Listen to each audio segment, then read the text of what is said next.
Hello बच्चों, let's read the question. The question says a small magnetic needle performs small oscillations about an axis perpendicular to the magnetic induction vector. On changing the magnetic induction, the needle's oscillation period decreases to eta is equal to 5 times. How much in what way was the magnetic induction changed? The oscillation damping is assumed to be negligible. तो इस question को solve करने के लिए हम जो की concept use करेंगे वो होगा हमारा torque acting on a magnet placed in a magnetic field. हम लिख सकते हैं placed in a magnetic field. तो अगर हम एक मैग्नेटिक फील्ड की एक मैग्नेटिक नीडल को अगर हम एक मैग्नेटिक फील्ड में रखेंगे तो उसके ऊपर जितना टॉर्क लगता है उस फॉर्मूले को हम यूज करेंगे।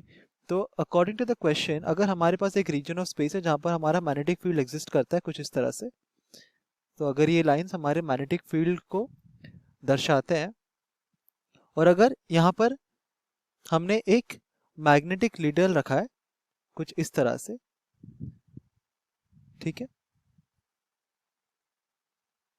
तो इनिशियली हमने क्या किया था, हम अज्यूम करते हैं कि हमने एक मैग्नेटिक नीडल ऐसे रखा था, ठीक है, और इस मैग्नेटिक नीडल का मैग्नेटिक मोमेंट है कैपिटल एम। तो अगर इस मैग्नेटिक नीडल को हम थोड़ा सा डिस्प्लेस करते हैं देन ये क्या करता है, ये स्टार्ट ऑसिलेटिंग, ये ऑसिलेट करना स्टार्ट करता है, ऐसे टू एंड फ्रो ऐसे ऑसिलेट करना स्टार्ट करता है। ऑसिलेशन के वजह ये ऑसिलेट क्यों करता है, क्योंकि हमने इसमें एक टॉर्क प्रोवाइड किया जो होता है tau which is equal to M B sine of theta.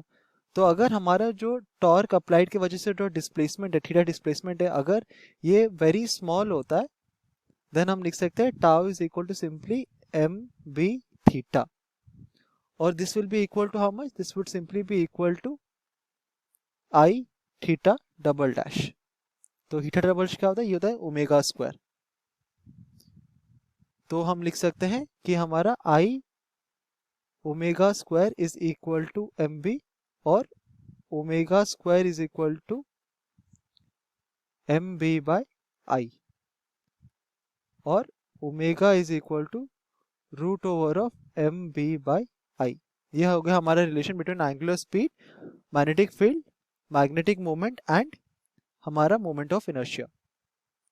अभी क्वेश्चन में हमें दिया गया कि इनिशियली हमारा जो टाइम पीरियड था अगर वो t1 है और final time period of oscillation अगर वो t2 है, then it is given that t2 is equal to t1/5। मतलब हमारा जो टाइम पीरियड ऑफ ऑसिलेशन है वो हमारा डिक्रीज कर रहा है, और हमें पता है कि अगर हम टाइम पीरियड को लिखे in terms of angular speed, t is equal to 2 multiplied by 1/ओमेगा। तो हम लिख सकते हैं t is equal to 2 multiplied by omega को हम लिख सकते हैं ये होगा I/mb root over.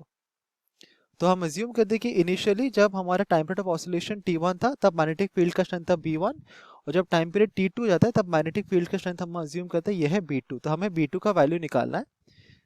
So we can say that t2 is equal to what, t1/5। t2 को हम लिख सकते हैं कितना, 2 multiplied by root over of I/m b1, और ये हो जाएगा 1/5 multiplied by 2 multiplied by whole root of I/m b2। तो 2 कैंसिल हो गया और दोनों साइड को अगर हम स्क्वायर कर देते तो ये हो जाएगा I/m b1 is equal to 1/25 multiplied by I/m b2। So I m यहाँ पर कैंसिल हो जाता है और हमें मिलता है कि b2 जो होगा that is equal to how much, b1/25, जो कि हमारा फाइनल आंसर होगा।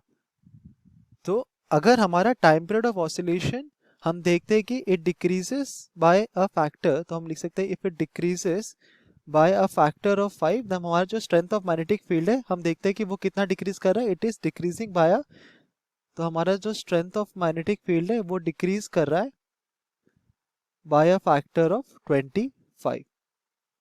Hope you understood it well, best of luck.